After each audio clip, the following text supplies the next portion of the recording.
Hello everyone, welcome to this engineering physics revision course. Exam purpose के लिए this course is designed. चलो आज lecture number 4 में discuss कर रहे हैं कि टाइम इंडिपेंडेंट श्रोडिंगर इक्वेशन के बारे में, जिसको TISC बोलते हैं। सो ज़्यादा बातें नहीं करेंगे, सीधा इसका डेरिवेशन करेंगे and you can take the notes also. Full derivation you will get from this video lecture. Time dependent का भी करेंगे, टाइम इंडिपेंडेंट भी करेंगे। तो चलो पहले क्या होता है कि अकॉर्डिंग टू क्वांटम मैकेनिक्स सभी को पता है कि मोशन ऑफ ए पार्टिकल, कोई भी पार्टिकल अगर मूव कर रहे हैं, so it is equivalent to the motion of wave associated with it. It is the basic fundamental postulate of the quantum mechanics कि पार्टिकल को हम वेव की तरह ट्रीट कर सकते हैं, जिस वेव को हम लोग कहते हैं कि मैटर वेव। तो चलो फिर पहले एक बार वेव के बारे में थोड़ा रिविजन कर लेते हैं कि wave, as you know that when a wave is passing through a medium, उस मीडियम की पार्टिकल एक डायरेक्शन में वाइब्रेट करते हैं। मान लो कि अब ये पार्टिकल वाई डायरेक्शन में वाइब्रेट कर रहे हैं और अपना वेव एक्स डायरेक्शन में मूव कर रहे हैं। तो इस टाइप की वेव की डिफरेंशियल इक्वेशन क्या होता है? d2y dt2 is equal to v square d2y dx2। देखो y क्या है? y is the particle movement, x क्या है? x इज द मूवमेंट और डिस्प्लेसमेंट ऑफ द वेव। ठीक है, what is the v? v is the velocity of the wave. So this is the one dimensional differential equation. इसी को अगर थोड़ा सा अरेंज करके लिखे तो so we can take this v square in the left hand side, so 1 by v square d2y dt2 is equal to d2y dx2। So for the same wave if it is in 3D, so 3D के लिए this wave equation becomes, अब 3D के लिए मान लेते हैं कि जो पार्टिकल का मूवमेंट इट इज फाई। ठीक है, so right hand side will be del 2 phi del x2, जैसे यहाँ पे 1 by v स्क्वायर, जैसे ओनली d2y dx2 था, सब del 2 phi del x2, del 2 phi del y2, del 2 phi del z2, and the left hand side 1 by v square as it is, and d2y dt2 था, अब ये del 2 phi del t2, क्योंकि phi is the displacement of the particle right now. ठीक है, phi is a function of x, y and z। So this is the 3 dimensional differential equation, wave equation. अब इसका solution क्या होता है? Phi is equal to 50 e to the power minus i omega t. ये सब हमें पता है, क्लास 11 12 से हम लोग पढ़ के आ रहे हैं। So this is the complete analysis कह सकते हो, complete discussion about the wave in a mathematical form. ठीक है, चलो इसी की कंपेयर करके if we want to just write the wave differential equation for the matter wave. Matter wave में क्या होता है? मैटर वेव में जो फंक्शन, जैसे यहाँ पे फाई जो काम करता है ना, मैटर वेव में अपना वेव फंक्शन वही काम करता है। So wave function is psi x y z t, and wave function के बारे में last video we have discussed that one, जिसको हम लोग मैटर वेव फंक्शन कहते हैं। एंड द डिफरेंशियल इक्वेशन बिल्कुल इसका कंपेयर करके हम लोग लिख सकते हैं कि first this right hand side I am writing here, so del 2 psi del x2 in place of phi, here we have used the psi. del 2 psi del y2 plus del 2 psi del z2 is equal to 1 by v square del 2 psi del t2. Where is the v? V is the velocity of the wave associated with the particle. ठीक है, so if we compare with the solution also, so solution we can write also that solution is equal to psi x y z t, this is the wave function, is equal to psi 0 x y z, यहाँ पे phi 0 था, phi 0 is also a function of x y z e to the power minus i omega t.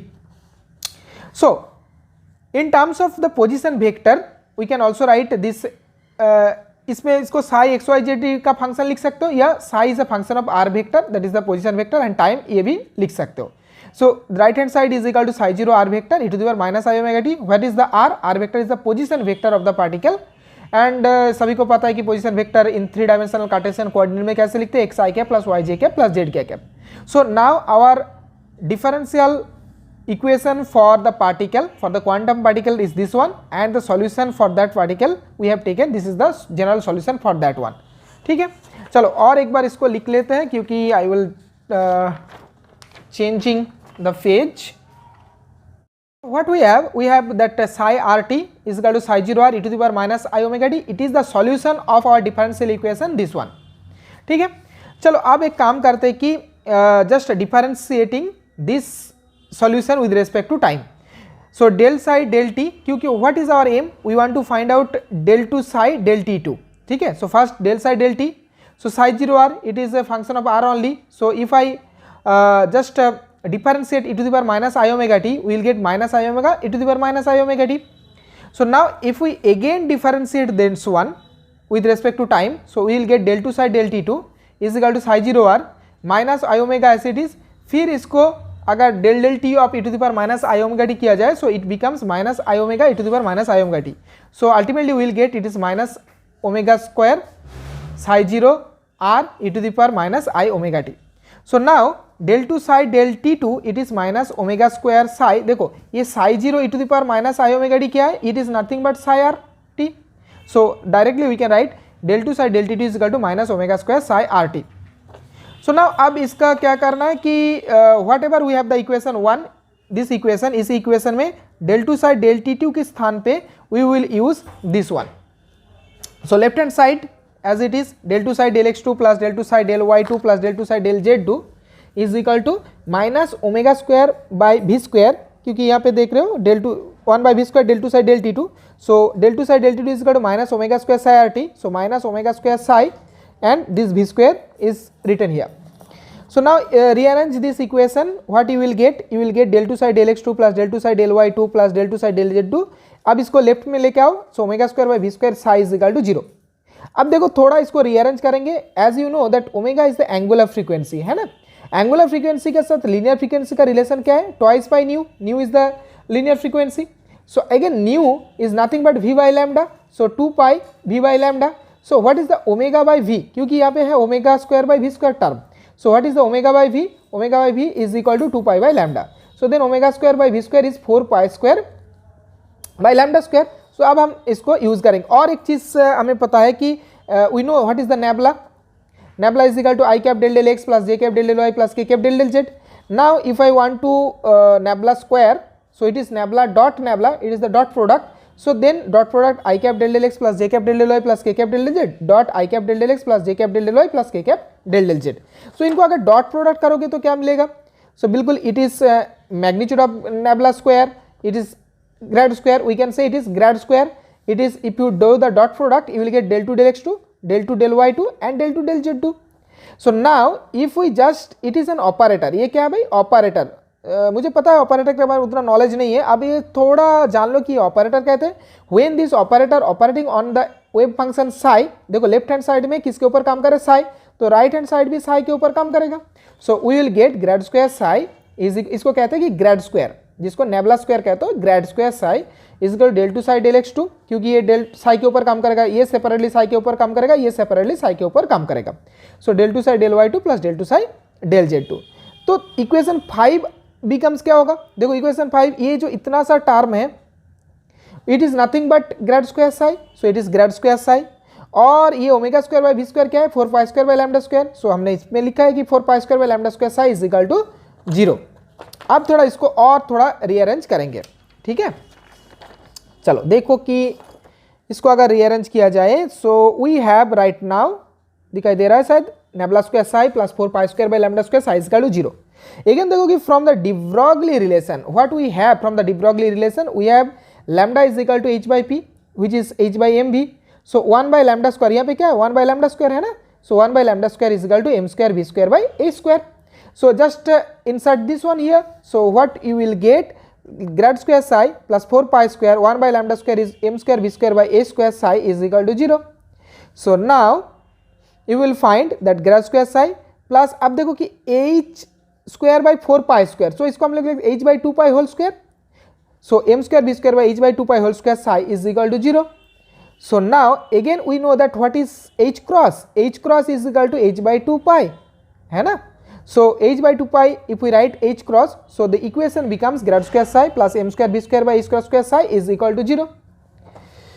Now one thing again, we know that the total energy of a particle is nothing but the kinetic energy plus potential energy. अब it is E is equal to half m b square plus b. So half m b square is equal to E minus b. So m b square is equal to twice E minus b. लेकिन यहाँ पे देखो कि m square b square है. So if I multiply left hand side by one more m, so then right hand side को one more m से multiply करना होगा. So it gives me m square b square is equal to twice m e minus b. अब इसको यहाँ पे बिठा देंगे. ठीक है, तो चलो the equation, this equation becomes grad square psi plus twice m by h cross square, m square b square is equal to twice m e minus b. That's why twice m e minus b, psi is equal to 0. This is known as time independent Schrodinger equation. So if in exam, if it is asked that derive the time independent Schrodinger equation, तब तुम्हें अब कहाँ से start करना होगा? You have to start from here, that the differential equation for matter wave is this one. You don't need to do that one. ठीक है, यहाँ से स्टार्ट करो और बिल्कुल ऐसे ही कैलकुलेशन करते जाओ, you will reach this time independent Schrodinger equation. और एक स्पेशल केस होता है कि स्पेशल केस क्या है, जब पोटेंशियल एनर्जी जीरो होता है. ये पोटेंशियल एनर्जी इज जीरो, तब ये v is equal to zero. So this equation becomes grad square psi plus twice m by h cross square e psi is equal to zero, जहाँ e is equal to total energy of the particle. So this is time independent Schrodinger equation. अब discuss करने वाले हैं कि time dependent Schrodinger equation के बारे में. ठीक है, so here also we will derive this time dependent Schrodinger equation from the time independent Schrodinger equation से ही. So time dependent Schrodinger independent Schrodinger equation क्या है, grad square psi plus twice m by h cross square e minus v psi is equal to zero. This is the general equation. So now अगर हम from that equation if we just eliminate or replace this e, then we can reach the time dependent Schrodinger equation. तो कैसे करेंगे, देखो कि the solution of this equation as we know that psi rt is equal to psi 0 r e to the power minus I omega t. Then if we do the same way, that is del psi del t is equal to psi 0 r as it is e to the power minus I omega t को del del t करेंगे या differentiate करेंगे, सो e to minus I omega e to the power minus I omega t. So actually it gives us minus i omega psi, क्योंकि ये psi zero r e to the power minus i omega t is nothing but psi. अब मुझे लिखना चाहिए कि function of r t, so for अब बार बार हमें लिखना नहीं है psi r function of r t, इसका मतलब ये psi is a function of r and t. Again omega we know that twice pi nu. ठीक है, सो ट्वाइस पाई न्यू अगर है, सो डेल ओमेगा अगर ट्वाइस पाई न्यू है, so in place so del psi del t becomes i omega is twice pi nu into psi. ठीक है, again we know that what is the energy is equal to h nu. So nu is equal to e by h, so it is not h cross, it is e by h. Okay, e by h. So del psi del t becomes minus twice pi i, nu is equal to e by h psi. Okay, चलो फिर del psi del T क्या हो रहा है, del psi del t is equal to minus i, मैंने इसको ले लिया, और e by h by 2 pi, so this 2 pi I have taken here, right. So it is psi into psi, so it is minus i e by h cross, क्योंकि h by 2 pi is nothing but h cross. So del psi del t, अब यहाँ पे थोड़ा सा काम किया है हम लोगों ने, it becomes del psi del t is equal to e by i h cross psi. कैसे मिला हमें, ये तो था हमारा del psi del t is equal to minus i e by h cross psi, ये था ना. देखो राइट हैंड साइड को एक ऐसे कर सकते, minus means this minus i is equal to root over minus one, है ना. So i square is equal to minus one, so we can write this one as i e by h cross. ठीक है, और नीचे एक आई square से multiply कर रहा है नीचे, so this I square gives you minus one, right. So it is Sai, so this I and I square cancelled, so it is E by I h cross psi. So here I have written del psi del t is equal to e by I h cross psi. तो चलो, so then e psi is equal to I h cross del psi del t, right? Because in our time independent Schrodinger equation we have e psi. So in place of e psi we will use this I h cross del psi del t. So equation 1 becomes, equation 1 क्या है देख लो, this is the equation 1. So equation 1 becomes grad square psi plus twice m by h cross square e psi, इसको थोड़ा खोल के लिख रहा हो, so minus twice m by h cross square v psi is equal to zero, right. So grad square psi plus twice m by h cross square e psi means i h cross del psi del t and minus twice m by h cross square v psi is equal to zero, और grad square psi twice m by h cross square को थोड़ा common लेके लिख रहा हो, i h cross del psi del t minus v psi is equal to zero. And अब थोड़ी देर में we will reach the time dependent grad square psi plus ये मिला हमें twice m by h cross square i cross del psi del t minus v psi equal to zero, इसको लिखते जाओ. सो grad square psi is equal to minus, इसको right side में लेके जा रहे, minus twice m by h cross square i cross del psi del t minus v psi, और minus इसको इस साइड में मल्टीप्लाई कर रहा हूँ, so minus h cross square by twice m grad square psi is equal to i cross del psi del t minus v psi, और minus h cross square by twice m grad square psi plus this v psi को left hand side में लेके आ रहा हूँ, v psi is equal to i cross del psi del t. So इसको थोड़ा bracket में लिख रहा हूँ, साई को बाहर लेके, so it is minus h cross square by twice m grad square plus v psi is equal to i cross del psi del t. This is nothing but time dependent Schrodinger equation, क्योंकि देखो इसके time dependent वाला part है। जो time independent Schrodinger equation था क्या था, ये था grad square psi plus twice m by h cross square e minus v psi is equal to 0। क्या इनमें कोई टाइम वाला पार्ट है क्या? There is no time depending part, but here you will find there is a time depending part, that's why it is known as the time dependent Schrodinger equation। अब एक चीज कहते हैं कि ये जो ब्रैकेट के अंदर ना, इसको हैमिल्टोनियन ऑपरेटर कहते हैं और उसको लिखते हैं ऐसे एच कैप देके, ठीक है। ये वेक्टर नहीं है, यूनिट वेक्टर नहीं है, it is an operator. Operator को भी ऐसे कैप देके और हैट देके लिखते हैं। सिमिलरली जो राइट हैंड साइड में i h cross del del t, this is also an operator, इसको कहते हैं कि एनर्जी ऑपरेटर और इसको लिखते हैं कि ई कैप से। So this equation in terms of the operator we can write h cap psi is equal to e cap psi. This is also another form of time dependent Schrodinger equation. So इतना ही है the derivation, बहुत ही आसान है। थोड़ा अगर लिख के practice करोगे तो easily you can solve in your exam. In the next video we will discuss about the particle in one dimensional box, उसको भी derive भी करेंगे और we will take 1 to 2 problems जैसे कि तुम लोग न्यूमेरिकल प्रॉब्लम को सॉल्व कर पा जाओ, इस हिसाब से करेंगे। तो चलो बाय, अगर अच्छा लगा या it is helpful you think, so please make the comment, share and like it.